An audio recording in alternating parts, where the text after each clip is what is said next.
5 minit. Silakan. Terima kasih Tan Sri Pengurusi. Dan ya, kita baru tadi mendengar ya ulasan daripada Menteri tentang EMR ya. Jadi mungkin saya kesempatan akan singgung juga hal itu. Saya mulakan dengan menyebut tentang kebajikan doktor penempatan semula ya, dan primary healthcare dengan izin. Di mana di bawah kepala ialah B42 ini, butiran B090-100, ya, kita ada dalam tahun ini, buat pertama kalinya kita ada peruntukan 1.5 bilion di sana. Ya, sangat mustahak untuk kita angkat semula penempatan semula doktor tetap, ya, doktor tetap, dan juga sudah banyak doktor yang dikatakan kontrak ditukar kepada doktor tetap, tapi persoalan pengurusan mereka itu sangat dihajati untuk diurus dengan lebih baik dan berkesan, kerana saya juga mendapat informasi tentang bagaimana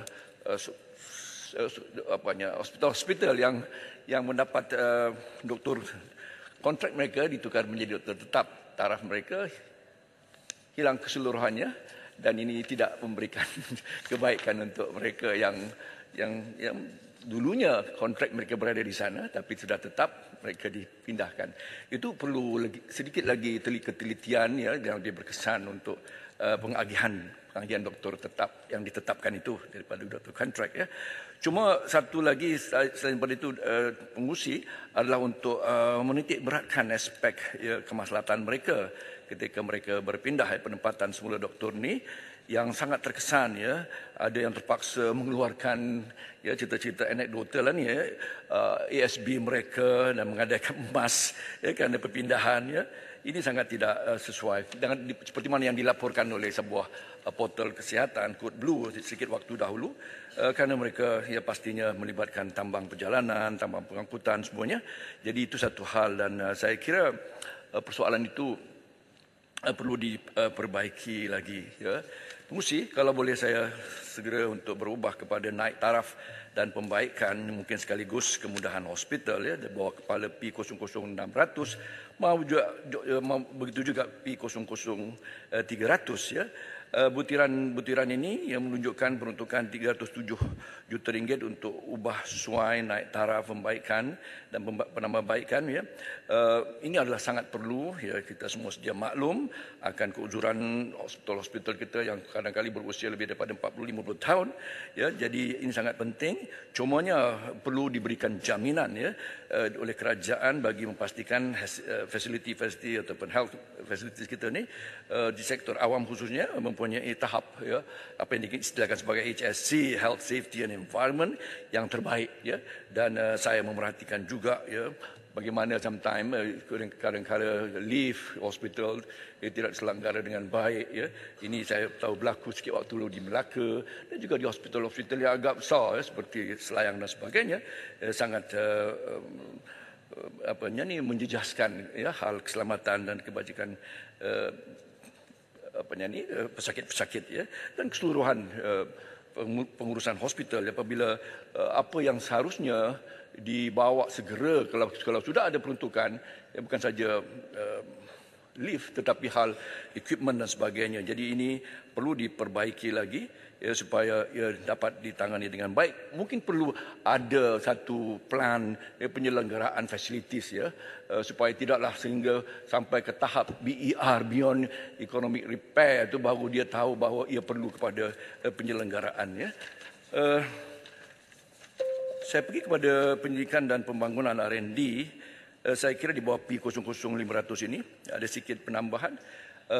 Ya, ini sangat penting, dan saya mengharapkan di samping all the other researchers yang dibuat oleh CRM dan sebagainya, yang di sini saya mungkin diterajui oleh NIH ya, supaya dapat kita adakan very high impact research output, bukan yang jenis rocket science on vaksin dan sebagainya. Ya, ini adalah bersabitan dengan mengkaji ya, menggunakan data behavioral modification dan impact dari sudut compliance, dari sudut memperbaiki lagi ya health delivery, dan NIH perlu ya menerajui research ini ya, yang sangat diperlukan supaya higher compliance dan penambahbaikan mustahak untuk rakyat, ya, untuk bertanggungjawab terhadap kesihatan mereka, kesihatan keluarga mereka, diri mereka.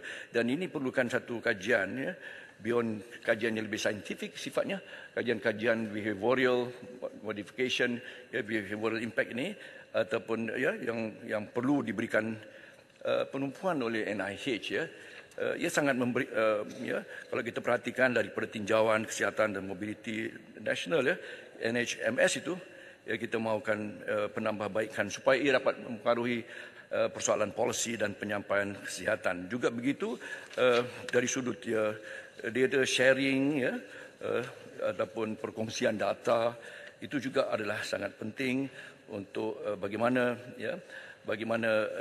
NIH, ya, dan juga data, ya, dikongsikan untuk menghasilkan, ya, lebih banyak lagi polisi dan penyampaian perkhidmatan kesihatan boleh diperbaiki, ya, supaya data yang ada di NIH dan juga data-data warehouses seperti itu dapat kita lakukan data sharing, data mining, data analytics supaya dapat kita perbaiki sistem dan delivery kesihatan di negara kita ini. Banyak lagi hal-hal yang lain termasuklah EMR yang disebutkan tadi. Saya memperhatikan, ya, hal-hal yang di bawah, ya, di bawah kemudahan teknologi maklumat dan komunikasi ICT, ya, di situ disebutkan 328 juta.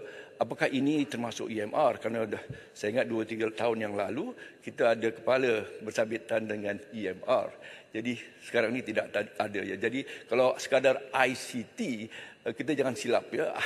HIS itu bukannya EMR, itu adalah Hospital Information System, ya.